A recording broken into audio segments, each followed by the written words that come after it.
नमस्ते सदावत सलेवात्र भू में। आज हम लोग चर्चा करने वाले हैं इस सेशन में यूरोपियन यूनियन, जिसने कि हाल ही में चाइना के साथ यूरोपियन कमीशन ने चाइना के साथ सारे इन्वेस्टमेंट प्लान कैंसिल कर दिए। इससे पहले MEP member of European parliament ने पाकिस्तान को भी उनके साथ जो उनके स्पेशल एग्रीमेंट थे फ्री ट्रेड के, वो भी समाप्त कर लिए।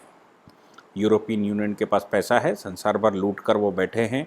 17वीं 18वीं और 19वीं 20वीं सदी तक, यानी कि जब सेकेंड वर्ल्ड वार हुआ और सेकेंड वर्ल्ड वार में ये निर्णय हुआ कि UNO तभी बनेगा जबकि उपनिवेशवाद खत्म होगा, तो यूरोप के ज़्यादातर कंट्री जो पूरे विश्व पर बैठे हुए थे, जिसमें ब्रिटेन सबसे बड़े भूभाग को कवर किए हुए था, उसने पूरे संसार से अपना जो धन लूटा हुआ था वो धन ले जाकर अपने अपने कंट्रियों में इकट्ठा कर लिया और जो बाकी देश गुलाम देश थे वो सब आज़ाद हो गए। उनको आज़ादी UNO के बनने की वजह से मिली। उसमें योगदान रशिया का बहुत बड़ा था। उस समय स्टालिन अड़ गया था, लेकिन उनके पास धन है, उनके पास कॉपीराइट्स हैं। कॉपीराइट जैसे भारत के, मैं आपको बता दूं कि भारत में जो कुछ भी हुआ 17वीं सदी से लेकर और 20वीं सदी तक, उन सब का डॉक्यूमेंट लेकर वो गए और आज भारत सरकार या भारत के ही विजय माल्या जैसे लोग उन चीज़ों को खरीद कर लाते हैं। गांधी जी का चश्मा कभी खरीदा जाता है, तो कभी हमारी तलवार खरीदी जाती है, तो कभी ढाल खरीदी जाती है, राणा की ढाल खरीदी जाती है, कभी कुछ हीरे, कुछ कागजात, डॉक्यूमेंट्स। और हमें रिसर्च भी अगर करनी है तो हमें उनका ट्रांसफ़र ऑफ पावर डॉक्यूमेंट खरीदना पड़ता है और उसके कॉपीराइट लेने पड़ते हैं। आज गेम पूरा का पूरा कॉपीराइट पर शिफ्ट हो चुका है। मुझे लगता है कि ये भी यूरोप और अमेरिका की चाल रही होगी कि उन्होंने कॉपीराइट जैसी चीज़ों को इंट्रोड्यूस किया और उस पर exclusive right, think tank, thinking और कॉन्सेप्ट पर अपना एक्सक्लूसिव राइट बना लीजिए, जिसको आप इंटेलेक्चुअल प्रॉपर्टी राइट कहते हैं। हम उस पर डिस्कशन करने वाले हैं कि मोदी सरकार के साथ, ख़ास तौर से भारत के प्रधानमंत्री माननीय नरेंद्र भाई मोदी के साथ सैटरडे को यूरोपियन कमीशन की वार्ता होने वाली है। इससे पहले G7 में एस जयशंकर जी गए हुए हैं। वहाँ पर G7 के साथ जो 4 इन्वाइटी बुलाए गए उनमें भारत भी है, जिसकी चर्चा चल रही है। अब सवाल ये आता है कि यूरोपियन यूनियन की नज़र भारत की तरफ है कैसे। ये जो नेगोशिएशन, ये जो चीन के साथ नेगोशिएशन थे, चीन के साथ उनका लंबे समय से नेगोशिएशन चल रहा था और ये जो 27 कंट्री हैं यूरोपियन यूनियन के, इन्होंने चीन में इन्वेस्टमेंट का पिछले दिसंबर में ही फाइनलाइज किया था कि हम चीन में इन्वेस्टमेंट करेंगे।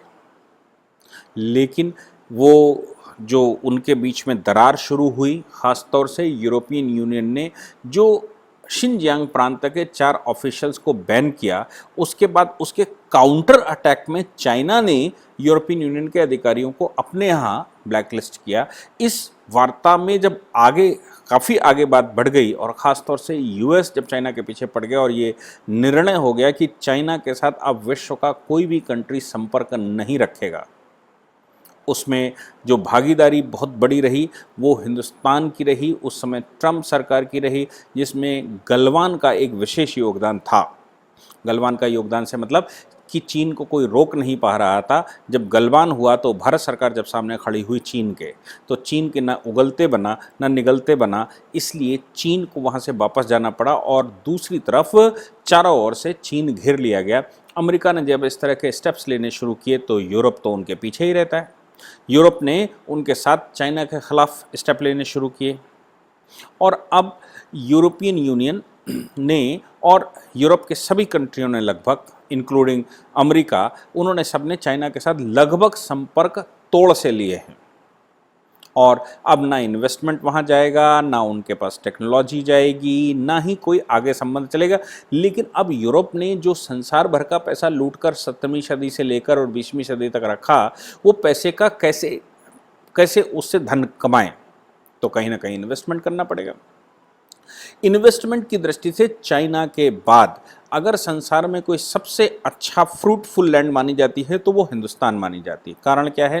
हिंदुस्तान में लोगों का स्वभाव नौकरी करने का है, नौकर बनने का स्वभाव है। हम अपना काम करने में विश्वास नहीं रखते, हम नौकरी करने में विश्वास रखते हैं।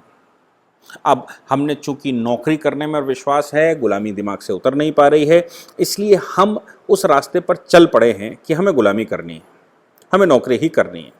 नौकरी अगर हमें सभी को करनी है तो इन्वेस्टमेंट कौन करेगा, इंडस्ट्री कौन लगाएगा, टैक्स सरकार को कौन देगा और सरकारें कैसे चलेंगी? परिणाम ये होता है कि प्रेजेंट सरकार, चाहे वो पिछले 20 वर्ष 25 वर्ष से लगातार दिखाई दे रहा है, प्रेजेंट सरकारें फॉरेन डायरेक्ट इन्वेस्टमेंट लेकर आती हैं और वो यहाँ पर इंडस्ट्री लगाते हैं, हमारे लिए प्रोडक्ट तैयार करते हैं, हमको प्रोडक्ट बेचते हैं, हमारे लोग काम करते हैं और प्रॉफिट लेकर वो चले जाते और प्रॉफिट लेकर वो चले जाते हैं। हम उनकी कंपनियों में नौकरियां करते हैं क्योंकि हम तो बेस्ट नौकर संसार भर के हैं। चाहे हम यूएस में जाएं, वहाँ भी हमें नौकरी ही अच्छी लगती है और हिंदुस्तान में भी हमें नौकरी ही चाहिए। इसके लिए भारतवर्ष में नौकरी मांगने के लिए भारतवर्ष में बहुत सारे आंदोलन होते हैं, भारतवर्ष में हड़तालें होती हैं, भारत में जुलूस निकलते हैं और बहुत कुछ होता है। यहाँ तक कि हमारे यहाँ चुनाव भी एम्प्लॉयमेंट पर ही होते हैं कि हमें नौकर क्यों नहीं बनाया और हमें नौकर बनाइए, हमें नौकरी दिलवाइए। बल्कि भारत सरकार लगातार ये प्रयास कर रही, चाहे वो मुद्रा लोन योजना हो या दुनिया भर के एमएसएमई सेक्टर्स में, कि भाई हमारे यहाँ छोटी छोटी इंडस्ट्रियल हब्स बने, माइक्रो इंडस्ट्रीज डेवलप हों, ताकि भारत को किसी और कंट्री की तरफ मुंह न देखना पड़े और भारत की जो आवश्यकताएं हैं डेवलपमेंट की, वो भारत के लोगों के द्वारा डेवलप किए गए सामान पर ही टैक्सेशन से पूरी हो जाएं, ना कि विदेशी इन्वेस्टमेंट से और हम लोगों को नौकर बनाकर और उसके टैक्स से भारत की ज़रूरतें पूरी की जाएं। अभी यूरोपियन गवर्नमेंट ने, यूरोपियन यूनियन ने ये निर्णय लिया कि अब वो भारत सरकार के साथ बात करेंगे। हालांकि 2003 में भी फ्री ट्रेड एग्रीमेंट को लेकर हमारे डिस्कशन यूरोपियन यूनियन के साथ शुरू हुए थे और लेकिन वो कंप्लीट इसलिए नहीं हो पाए थे क्योंकि टैरिफ और पेटेंट और डेटा सिक्योरिटी।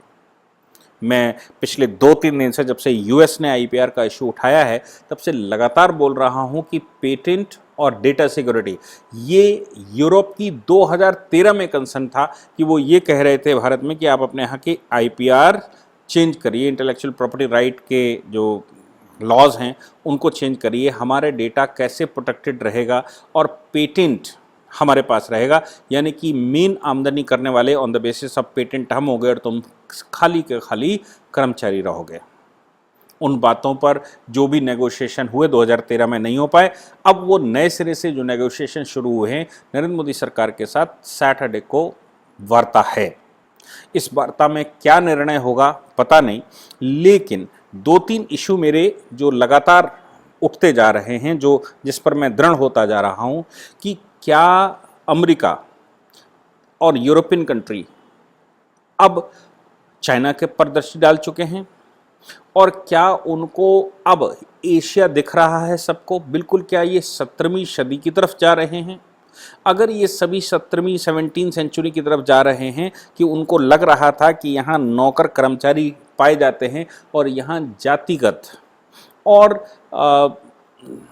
सांप्रदायिक दंगे होते हैं, ये स्थान है, यहाँ को कभी भी डिस्टर्ब, डिवाइड एंड रूल किया जा सकता है, यहाँ कभी भी डिस्टर्ब किया जा सकता है और देश को डिस्टर्ब करके कभी भी इसमें एंट्री मारी जा सकती है। हालांकि इन्होंने जो अभी कहा है वो ये कहा है कि national integrity, sovereignty, democracy, rule of law को ध्यान में रखते हुए इंडो पैसिफिक रीजन में आप हमें, और जो स्पेस है उसमें आप हमें एक्सेस दीजिए।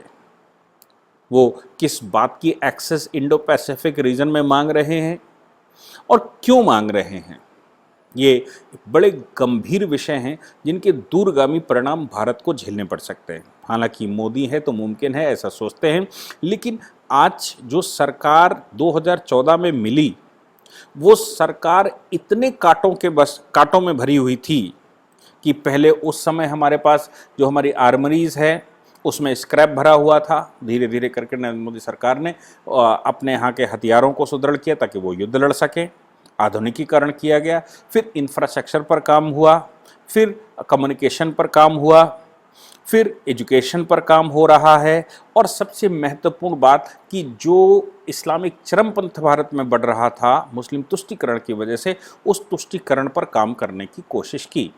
हालांकि आबादी इतनी बढ़ चुकी है कि अब उसको कंट्रोल करना थोड़ा मुश्किल काम आ चुका है, और अब सरकार पर अविश्वास पैदा करवाकर, जैसे बंगाल के चुनाव के बाद की जो हिंसाएं हैं, मैंने सुबह भी एक लेक्चर पूरा डाला था और ये कहा था कि बंगाल के चुनाव के बाद नरेंद्र मोदी सरकार को इस समय कटघरे पर खड़ा किया जा रहा है, विरोधियों के द्वारा खड़ा किया जा रहा है, और ये कोशिश की जा रही है कि हिंदू समाज का, हिंदुस्तान के लोगों का जो विश्वास नरेंद्र मोदी सरकार के ऊपर है, वो विश्वास किसी तरह से टूटने के बाद वो निराश होंगे, निराश होने के बाद वो कुछ ना कुछ ऐसा करेंगे कि नरेंद्र मोदी सरकार कटघरे में खड़ी हो जाएगी। बिल्कुल वैसे ही जैसे मध्य प्रदेश में नोटा दबाकर शिवराज सिंह सरकार बनने से रोका गया था, वैसा ही कुछ अभी प्रयास चल रहा है कि एटलीस्ट वोटर अगर किसी दूसरे को वोट ना दे तो वो इतनी हीन भावना पैदा कर ले कि वो वोट डालने ना जाए, वो नोटा दबाकर आए, अगर डालने भी जाए तो।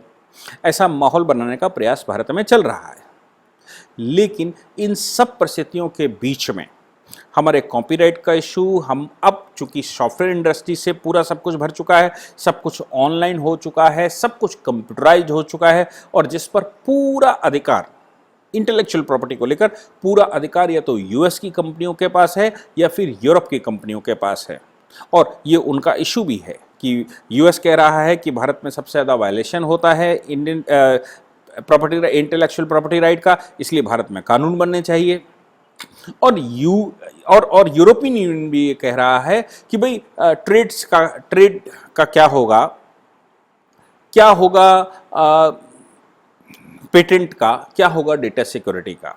आपके लॉस इतने गंभीर नहीं है, आपके यहाँ पायरेटेड खूब काम होता है, आपके यहाँ फ्री टूल्स का इस्तेमाल होता है, आपके यहाँ दूसरे प्लेटफॉर्म क्रैक कर लिए जाते हैं, आपके यहाँ क्रैक्ड वर्जन सबके पाए जाते हैं, तो आपके यहाँ जितना इंटेलेक्चुअल प्रॉपर्टी राइट का वायलेशन होता है उतना कहीं नहीं होता। दूसरा, ओपन सोर्स सॉफ्टवेयर जो आप इस्तेमाल करते हैं, ओपन सोर्स टूल्स जो इस्तेमाल करते हैं, उस पर भी वो कहते हैं कि आपके स्टूडेंट वर्जन हमने दिया था, रिसर्च डेवलपमेंट के लिए दिया था, आपके कमर्शियल इस्तेमाल के लिए नहीं दिया था। मेरा एक अनुमान है कि अगर यूएस और यूरोप दोनों मिलकर ये कहते हैं कि उनके टूल्स का इस्तेमाल भारत में नहीं हो सकता, तो भारत में ये तथाकथित कर्मचारी अपने आप को सॉफ्टवेयर इंजीनियर कहते हैं, ये धड़ाम से गिर जाएंगे। इनके किसी के पास कुछ भी नहीं होगा, क्योंकि किसी का मैदान था, किसी की बैट थी, किसी का बॉल था, किसी की यूनिफॉर्म थी, हम तो केवल खेल रहे थे। इसलिए अगर वो सब उतार दिया जाएगा तो हम खिलाड़ी ग्राउंड से बाहर हो जाएंगे, अपने पास कोई गेम नहीं बचेगा। और सब कुछ अब चूंकि इंटरनेट पर आ चुका है, इसलिए ये गंभीर विषय हैं भारत के लिए। भारत को अब चाहिए कि वो अपने यहाँ माइक्रो इंडस्ट्रीज, भारत के लोगों को चाहिए, सरकार सब बहुत कुछ कर सकती है, सब कुछ नहीं कर सकती। सरकार आपको भोजन करवाने के लिए, आपके यहाँ इंफ्रास्ट्रक्चर बनाने के लिए उसको धन की जरूरत पड़ती है, तो वो फॉरेन डायरेक्ट इन्वेस्टमेंट लेकर आता और आपको भी उनका नौकर बना देता, क्योंकि हमें तो नौकरी चाहिए। तो वो इन्वेस्टमेंट लाकर विदेशी मालिक बिठाते हैं और विदेशी मालिकों के पास हम नौकरी करने जाते हैं। अब हमको माइक्रो इंडस्ट्रीज डेवलप करनी पड़ेगी, गांधी जी का वो सपना जो कभी साकार नहीं हो पाया, कुटीर इंडस्ट्रीज का। सबसे महत्वपूर्ण पंडित दीनदयाल उपाध्याय का जो अपना स्ट्रक्चर था, जिसको अंत्योदय कहा गया, उस पर एक एक व्यक्ति को मानसिक रूप से तैयार होना पड़ेगा। अगर हम नौकरियों के चक्कर में रहे तो यूरोपियन कंपनियां भारत में घुसने को तैयार बैठी हैं और घुस रही हैं, और सरकार के पास कोई दूसरा उपचार नहीं है कि वो देश कैसे चलाए।